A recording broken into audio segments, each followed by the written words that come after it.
Hello there.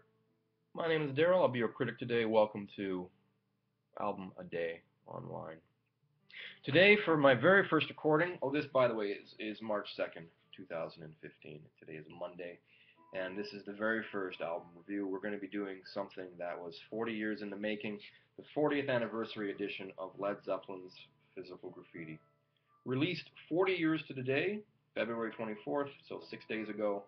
This is the sixth album that Led Zeppelin made, and the sixth in the entire catalog to be given the special edition treatment since June of last year. So previous albums, Zeppelin's 1, 2, 3, 4, and their fifth album, Houses of the Holy, have already been released in single disc editions, dual disc editions, which includes basically a special edition, a second, or in this album's case, a third disc of previously unheard of music, typically remixes and alternate mixes, alternate takes. This album is 3 discs long because the original release was 2 records as opposed to a single record. 4 sides for one album, including such important songs as Kashmir and In the Light. What else is on here? In My Time of Dying, which is perhaps my favorite Led Zeppelin song of their entire catalog. So why re-release these albums yet again? Hasn't Jimmy Page released their Led Zeppelin music in enough formats? There was, of course, the original albums when they were first released back in the 60s and into the 70s, and actually into the 80s with the last album, Coda. Then in the early 90s, Jimmy Page went back to the original master tapes and said, "Hey, I can make these sound better for CD release." And so he did that. And then we had the box sets, which was what introduced me to Led Zeppelin. Box set 1, box set 2, and then past remasters, which was a collection of songs from both box sets. Then we've had various greatest hits compilations. We've had Live at the BBC. We've had How the West Was Won. And now then we recently had their reunion, their 2007 concert with son of original drummer John Bonham, Jason Bonham, with the original remaining 3 members.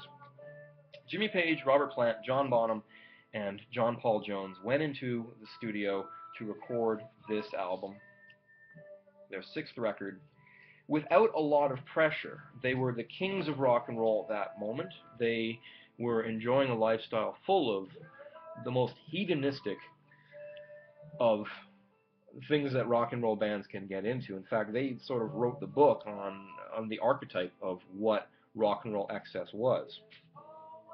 And from that excess, they released a double album, which hadn't really been done all that often by that point. A few bands previously had gone ahead and done so, and been mixed with various, met with various mixed reviews.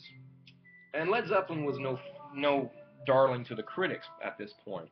I think a lot of critics sort of had to just accept the fact that Led Zeppelin were here and were the biggest thing ever in rock and roll up to that point, and they just had to deal with it. If you came up to me and said, "Daryl, I need to know one Led Zeppelin album that encapsulates everything that is great about the band, what do you think I should buy?" And you would think I would probably say buy Led Zeppelin 4. It's their most popular record. A lot of critics who now have grown up listening to them and love them will say it's their best record. I disagree. I think it's Led Zeppelin's Physical Graffiti. I think this album contains all the best elements of the previous 5. It contains the folk sensitivity and sensibilities of Led Zeppelin 3. It contains the bombast and urgency of Led Zeppelin's 1 and 2. It contains the hard rock and heavy metal blueprint of Led Zeppelin 4, and it contains the funkiness and the fun of Houses of the Holy, as well as some of the more progressive elements that John Paul Jones was introducing with the Houses of the Holy record, with albums like No Quarter, or excuse me, songs like No Quarter. Follow suit on this album with songs like In the Light. And if you take the songs overall that are on this record, from Custard Pie, The Rover, In My Time of Dying, House of the Holy, Trample Underfoot, and Casimir, In the Light, Bon Voyage, Down by the Seaside, 10 Years Gone, Night Flight, The Wonton Song, Boogie with Stew, Black Country Woman, and Sick Again, you get so many of these songs that introduce listeners to what they would need to do in order to become the next generation of hard rock and heavy metal musicians and icons. The archetype, the blueprint for rock and roll in the late 70s and the 80s and into even some of the early 90s is here. And we can also blame Led Zeppelin for some of just the hit it hard, to the point, hard rock, rock and roll, alternative rock, rock and roll that you get in bands like Soundgarden. You want to hear Chris Cornell and Kim Cahill rocking out? Put on Sick Again, the very last track on this album, and there you got it. So, why re-release these albums yet again? There's a lot of speculation. Is it a money grab? Is it really necessary for Jimmy Page to go back and listen to these tracks and say, I can improve the sound quality again?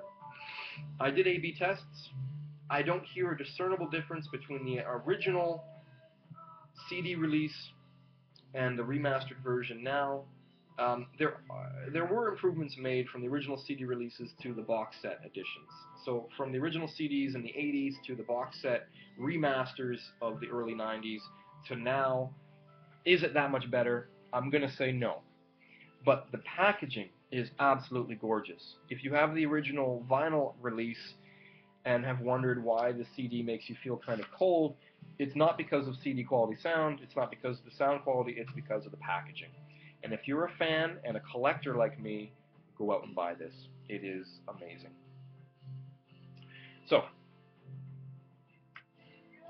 there's a single disc edition, well, the original album, the bonus edition, which gives you a third disc of previously unheard alternate mixes.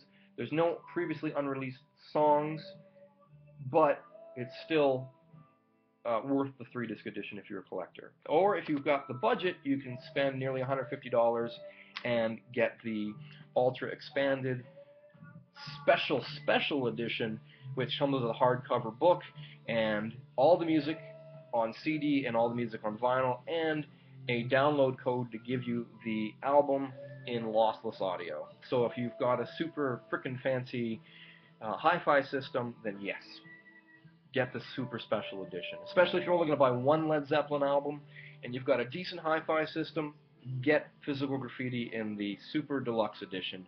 It will be well worth your money. I'm not going to give an arbitrary 4-star, 5-star, 9-star, 10 out of 10 rating here.